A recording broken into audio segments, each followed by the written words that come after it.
ओम शांति। अव्यक्त बाप दादा रिवाइज 3 अप्रैल 1996। सेवाओं के साथ साथ बेहद की वैराग्य वृत्ति द्वारा पुराने व व्यर्थ संस्कारों से मुक्त बनो।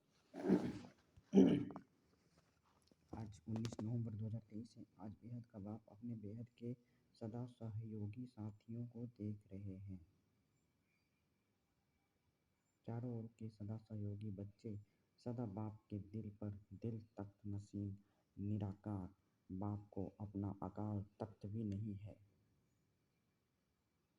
लेकिन तुम बच्चों को कितने तख्त हैं? तो बाप दादा तख्त नसीन बच्चों को देख सदा हर्षित रहते हैं। वाह मेरे तख्त नसीन बच्चे। बच्चे बाप को देख खुश होते हैं। आप सभी बाप दादा को देख खुश होते हो। लेकिन बाप दादा कितने बच्चों को देख खुश होते हैं? क्योंकि हर एक बच्चा विशेष आत्मा है। चाहे लास्ट नंबर भी है, लेकिन फिर भी लास्ट होते भी विशेष कोटों में कोई में भी कोई की लिस्ट में है। इसलिए एक एक बच्चे को देख बाप को ज़्यादा खुशी है, वह आपको है, दोनों को। बाप को कितने बच्चे हैं? जितने बच्चे उतनी खुशी। और आपको सिर्फ डबल खुशी है। बस आपको परिवार की भी खुशी है, लेकिन बाप की खुशी सदा काल की है। और आपकी खुशी सदा काल है या कभी नीचे ऊपर होती है।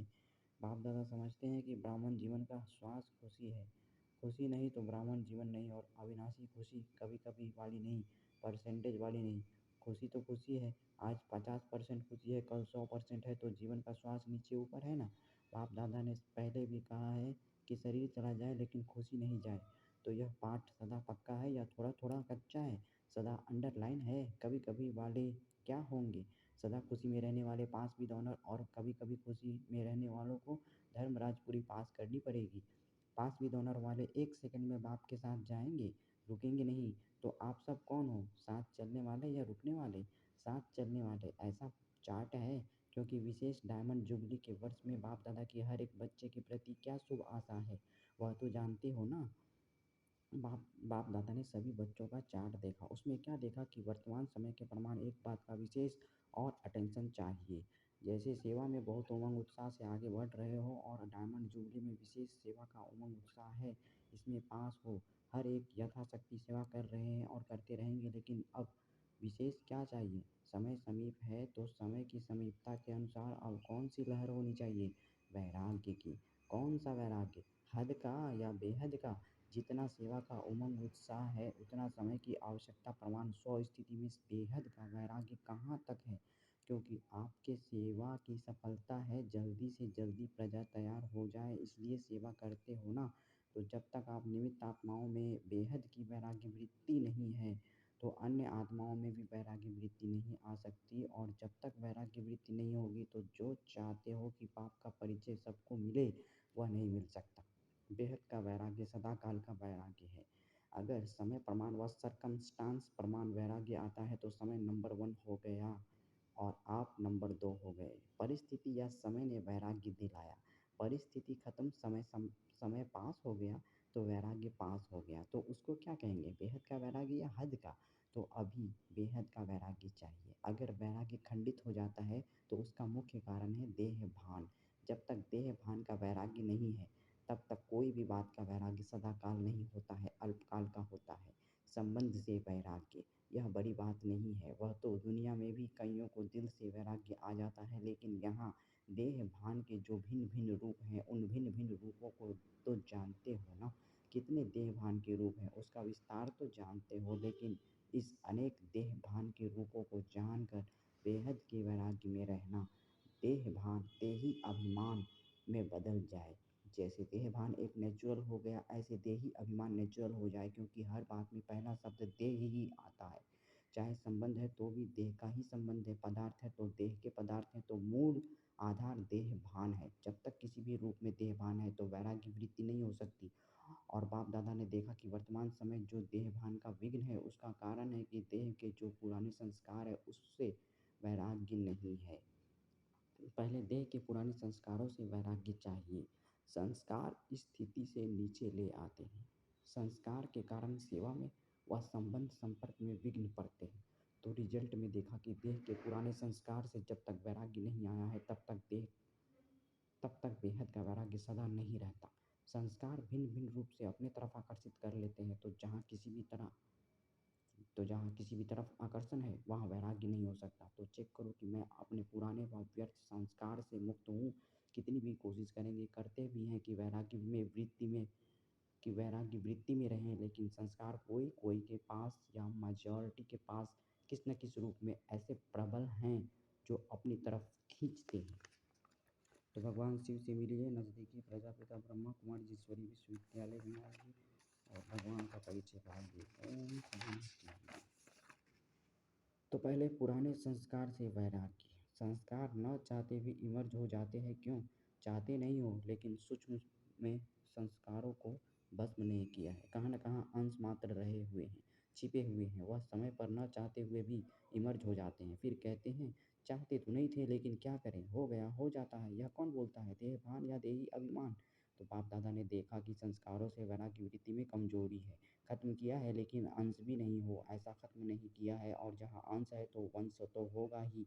आज अंश है, समय प्रमाण वंश का रूप ले लेता है, पर वश कर देता है। कहने में तो सभी क्या कहते हैं कि जैसे बाप नॉलेजफुल है, वैसे हम भी नॉलेजफुल हैं, लेकिन जब संस्कार का वार होता है तो नॉलेजफुल है या नॉलेजफुल है, क्या है? नॉलेजफुल के बजाय नॉलेजफुल बन जाते हो। उस समय किसी से भी पूछो तो कहेंगे, हाँ समझती तो मैं भी हूँ, समझता तो मैं भी हूँ, होना नहीं चाहिए, करना नहीं चाहिए, लेकिन हो जाता है। तो नॉलेजफुल हुए या नॉलेजफुल हुए? नॉलेजफुल अर्थात नॉलेज को खींचने वाले। जो नॉलेजफुल हैं, उसे कोई भी संस्कार संबंध पदार्थ वार नहीं कर सकता। तो डायमंड जुबली बना रहे हो। डायमंड जुबली का अर्थ है डायमंड बनना, अर्थात बेहद के वैरागी बनना। कि जितना सेवा का उमंग है, उतना वैराग्य वृत्ति का अटेंशन नहीं है। इसमें अलबेलापन है। चलता है, होता है, हो जाएगा, समय आएगा तो ठीक हो जाएगा। तो समय आपका शिक्षक है या बाबा शिक्षक है? कौन है? अगर समय पर परिवर्तन करेंगे तो आपका शिक्षक तो समय हो गया। आपकी रचना आपका शिक्षक हो, ये ठीक है। तो जब ऐसी परिस्थिति आती है तो क्या कहते हो? समय पर ठीक कर लूँगी, हो जाएगा। बाप को भी दिलासा देते हैं, फ़िक्र नहीं करो, हो जाएगा। समय पर बिल्कुल आगे बढ़ जाएँगे। तो समय को शिक्षक बनाना या आप मास्टर रचयिता के लिए शोभता है, अच्छा लगता है? नहीं, समय रचना है, आप मास्टर रचयिता हो तो रचना मास्टर रचयिता का शिक्षक बने, यह मास्टर रचयिता की शोभा नहीं। तो अभी जो बाप दादा ने समय दिया है, उसमें वैराग्य वृत्ति को इमर्ज करो, क्योंकि सेवा की खींचातान में वैराग्य वृत्ति खत्म हो जाती है। वैसे सेवा में खुशी भी मिलती है, शक्ति भी मिलती है और प्रत्यक्ष फल भी मिलता है, लेकिन बेहद का वैराग्य खत्म भी सेवा में ही होता है। इसलिए अब अपने अंदर इस वैराग्य वृत्ति को जगाओ। कल्प पहले भी बने तो आप ही थे कि और थे? आप ही हैं ना, सिर्फ मर्ज है, उसको इमर्ज करो। जैसे सेवा के प्लान को प्रैक्टिकल में इमर्ज करते हो तब सफलता मिलती है ना, ऐसे अभी बेहद के वैराग्य वृत्ति को इमर्ज करो। चाहे कितने भी साधन प्राप्त हैं, और साधन तो आपको दिन प्रतिदिन ज़्यादा ही मिलते हैं, लेकिन बेहद के वैराग्य वृत्ति की साधना मर्ज नहीं हो, इमर्ज हो। साधन और साधना का बैलेंस, क्योंकि आगे चल कर के प्रकृति आपकी दासी होगी, सत्कार मिलेगा, सम्मान मिलेगा, लेकिन सब कुछ होते हैं, लेकिन सब कुछ होते वैराग्य वृत्ति कम नहीं हो। तो बेहद के वैराग्य वृत्ति का वायुमंडल स्वयं में अनुभव करते हो कि सेवा में बिजी हो गए हो। जैसे दुनिया वालों को सेवा का प्रभाव दिखाई देता है ना, ऐसे बेहद के वैराग्य वृत्ति का प्रभाव दिखाई दे। आदि में आप सभी की स्थिति क्या थी? कराची में जब थे, बाहर की कोई सेवाएं नहीं थी, साधन थे, लेकिन बेहद की वैराग्य वृत्ति के वायुमंडल ने सेवा को बढ़ाया। तो जो भी डायमंड जुबली बना वाले हैं, उन्होंने आदि संस्कार हैं, अब मर्ज हो गए हैं। अब फिर से इस वृत्ति को इमर्ज करो। आदि रत्नों की बेहद के वैराग्य वृत्ति ने स्थापना की। अभी नई दुनिया को स्थापना के लिए फिर से वही वृत्ति, वही वायुमंडल इमर्ज करो।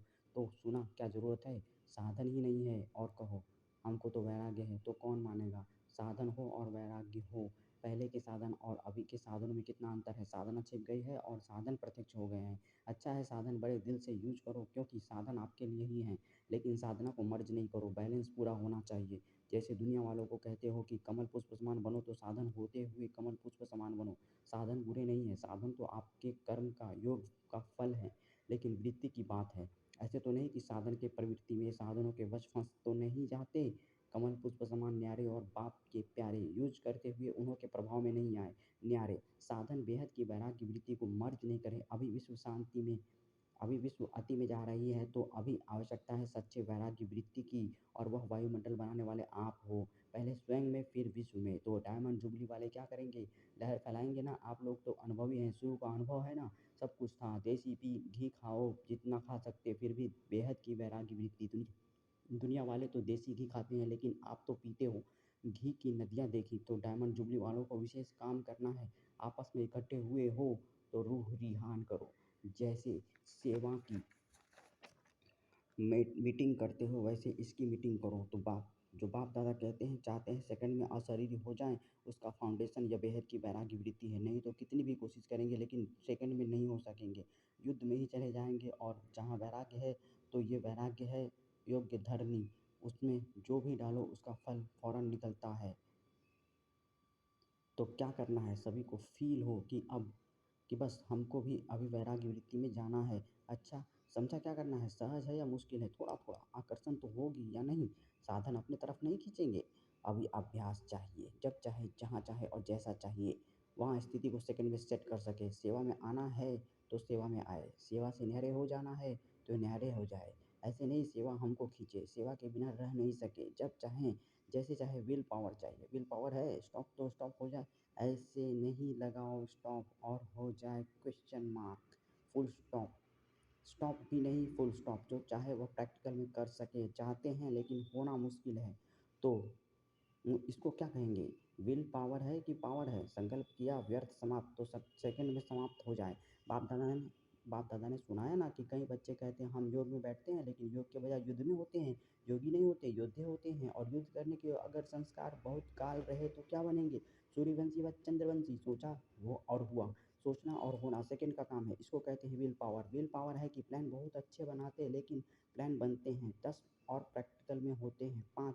ऐसे तो नहीं होता, सोचते बहुत अच्छा है यह करेंगे यह होगा लेकिन प्रैक्टिकल में अंतर पड़ जाता है। तो अभी ऐसी विल पावर हो, संकल्प किया और कर्म में प्रैक्टिकल में हुआ पड़ा है, ऐसे अनुभव हो। नहीं तो देखा जाता है अमृत वेले जब बाप से रूबरूआन करते, बहुत अच्छी बातें बोलते हैं यह करेंगे और जब रात होती तो क्या रिजल्ट होती। बाप को खुश बहुत करते हैं, बातें इतनी मीठी मीठी करते हैं, इतनी अच्छी करते हैं, बाप भी खुश हो जाता। वाह मेरे बच्चे, कहते हैं बाबा बस आपने जो कहा ना होना ही है, हुआ पड़ा है। बहुत अच्छी बातें करते हैं। कई तो बाप को इतना दिलासा दिलाते हैं कि बाबा हम नहीं होंगे तो कौन होगा, बाबा कल्प हम ही तो थे।